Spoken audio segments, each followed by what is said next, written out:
Olá, seja muito bem-vindo ao nosso Momento Consulte. Eu me chamo Gilberto Meira, sou consultor jurídico tributário aqui da Consulte e o nosso Momento Consulte de hoje é dedicado a atender uma demanda oriunda de seguidores e que também são nossos consulentes habituais, envolvendo aí aquela famosa operação em que o meu representante está em outro estado, solicita um documento em nome da empresa, mas ele consome localmente. Ou então um veículo está abastecendo em outro estado, né? E precisa de um documento em nome da minha empresa que está aqui no meu estado, diferente daquele onde é feito o abastecimento ou uma peça de reposição ou coisa do gênero. A primeira pergunta que você tem, isso é uma operação interestadual, enfim? Até porque o nome do imposto é um imposto sobre operações relativas à circulação de mercadorias? Essa é a pergunta que nos foi feita, né? E a pergunta teve desdobramentos. Essa operação é considerada interna ou interestadual para efeitos ICMS, né? Qual é o CFOP que eu vou utilizar? Qual é a alíquota que nós vamos usar? A incidência do DIFAL, né, o diferencial de alíquotas sobre o produto destinado a uso e consumo ou imobilizado? Qual é o tratamento a ser adotado se houver uma empresa do Simples? Existe alguma particularidade em outros estados? E qual é, enfim, o tratamento para IBS em relação à apropriação de créditos dessa situação? Como vocês devem ver, é um questionamento bastante amplo e que nós contamos aqui com o apoio dos nossos colegas internos, já encaminhamos a resposta e por uma questão de respeito à Lei Geral de Proteção de Dados, nós já não citamos mais o, o sugestor, né, aquele que sugere, sugestor entre aspas aqui, né, aquele que sugeriu o tema que nós nos apropriamos aqui para trazer a vocês e dividir a questão. Então vamos, como de praxe, vamos por partes aqui, fatiando a temática, seguindo a ordem cronológica aqui dos questionamentos da nossa equipe. Primeiro, operação interna ou interestadual? Vamos separar a coisa em dois momentos. Desde o advento da Emenda Constitucional 87 de 2015, quando se implementou o diferencial do não contribuinte, e também isso foi definido no ADIM, a ADIM 7158, né, em que elaborou como relator o ministro, então ministro Barroso, ele entendeu haver uma nova sistemática em que prevaleceria o destino efetivo da mercadoria no caso do consumo. O que significa dizer que, de plano, se o nosso representante está indo em outro estado e coletando no local uma mercadoria que será revendida, industrializada pelo meu estabelecimento aqui, não muda nada. Isso é uma operação interestadual e ele vai emitir efetivamente a nota com o débito do imposto em 4, 7 ou 12%, naquelas alíquotas tradicionalmente aplicáveis às operações internas. Por quê? Porque o ICMS é um imposto relativo à circulação de mercadoria e, neste caso, apenas o comprador coletou com veículo próprio no local. Por mais que ele entregue em outro estado, em outro local, no próprio estado, ainda assim é uma operação triangular e ele vai ter que passar pela contabilidade, pelo registro da operação interestadual de forma documental no estado de aquisição e a entrega posterior. Uma típica operação triangular aqui, feita e ajustada nesses termos. Não há prejuízo quanto a essas. O problema está, como nós dissemos, em relação aí às questões envolvendo o produto que vai ser consumido no próprio estado, que vai ser utilizado no próprio estado. Quando o meu representante vai lá, almoça, junta as despesas e pede uma nota em nome da minha empresa aqui do Paraná. Ora, gente, a partir do advento desta concepção do DIFAL, e nós temos posicionamento de vários estados, Paraná, Mato Grosso, Santa Catarina, Rio Grande do Sul, São Paulo, né, algumas consultas, dando entendimento, isso está pacificado, está na nossa lei, está na legislação desses estados e de outros, que a gente poderia trazer, que isso é considerado um consumo interno. Por quê? Porque aqui prevalece o conceito da verdade material dos fatos. Ou seja, efetivamente ele foi consumido dentro do Estado. E aí, como é que eu faço? Olha, eu vou emitir uma nota fiscal com o CFLP 5101, 5102, CNPJ do outro Estado, e vou colocar lá no campo dados adicionais que se trata de produto consumido internamente no meu Estado. Ponto.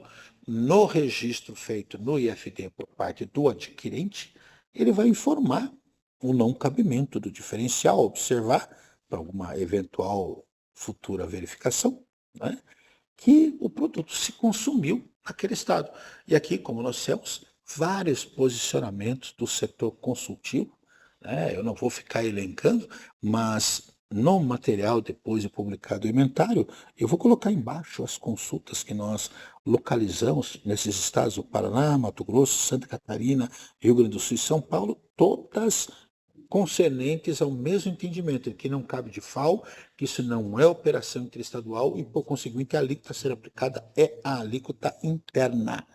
Isso é algo que se pacificou com o passar dos anos e já está, inclusive, na legislação de boa parte dos estados. Vocês forem procurar o capítulo que fala das alíquotas, vocês vão ver uma informação como a que consta, por exemplo, no artigo 17, parágrafo 12, aqui do Regulamento do Semestre do Paraná, que a operação, tá, é considerada uma operação interna para esses fins.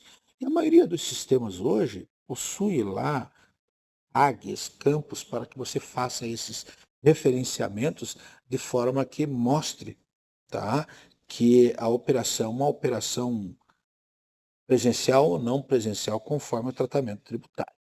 Quanto ao CFLP, nós já informamos, seria o 5101, 5102, né? E, por conseguinte, o adquirente, por mais que seja fora do estado, vai lançar como um 556 ou outro código qualquer, ou, porque não há previsão, se lançar o prefixo 2, informe que houve consumo em operação local, por conseguinte, não caberia de FAO. O grande problema é que, se você lançar o prefixo 2, a maioria dos sistemas já vai puxar o diferencial. Tá? A alíquota, como nós informamos, é de 4% se for produto importado, ou que tenha coeficiente superior a 50%, 7% para as regiões Norte, Nordeste, Centro-Oeste e Espírito Santo, e 12% para os restantes. A incidência do DIFAL, nesse caso, salvo simulação ou fraude, não há que se falar em diferencial de alíquota quando há consumo no local. Então, por isso, nós somos os maiores interessados em deixar isso tudo muito claro nesse aspecto, né? Particularidades, eventualmente, não há, a não ser que você esteja dedicando a mercadoria à revenda, quando então já não estaríamos diante desta situação, né?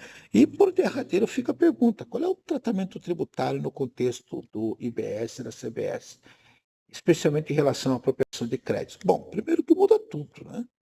Nós já não teremos o DIFAL, muito embora fique atento, porque o DIFAL ele ainda vai existir, mesmo que paulatinamente sendo extinto, até 2032.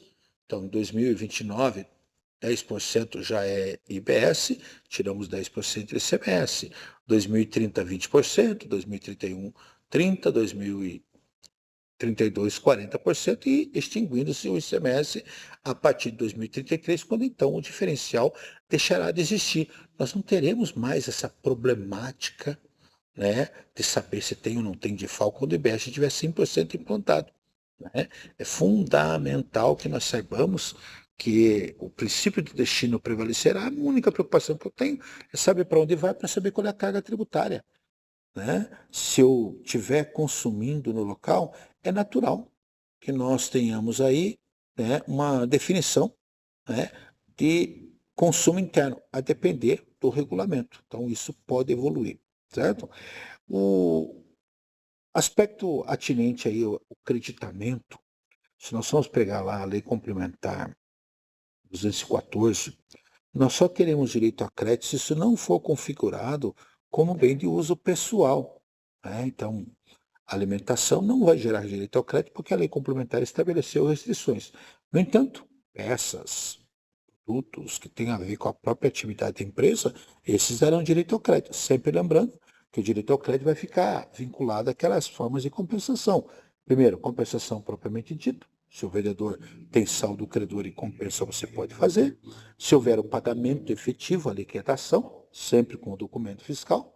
Se houver o split payment, né, a operação for splitada, então é feito o recolhimento, ou, nas duas últimas circunstâncias, a figura da substituição tributária concomitante, ou até mesmo antecedente, em que seja feita a retenção pelo adquirente, por força da norma ou por força de acordo, quando então nós teremos aí o chamado RAD, né? Recolhimento pelo adquirente. Né?